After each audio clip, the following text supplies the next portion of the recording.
તમે સૌએ મને અહીંયા આમંત્રણ આપ્યું અને ઠાકોર તરીકે,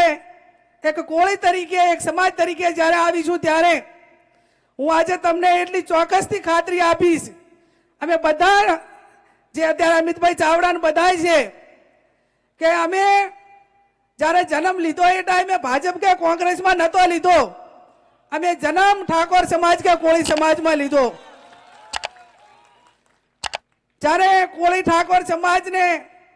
અન્યાયની વાત હોય,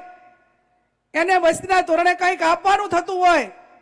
અને એના માટે કરીને કઠોર નિર્ણય લેવામાં આવે અને અમને કોઈ પૂછે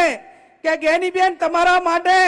સત્તા અગત્યની છે કે સમાજ અગત્યનો છે, તો એ ટાઈમે ગૌરવ અને વટ સાથે કહું કે મારા માટે સત્તા અગત્યની નથી, મારો સમાજ મારા માટે અગત્યનો છે।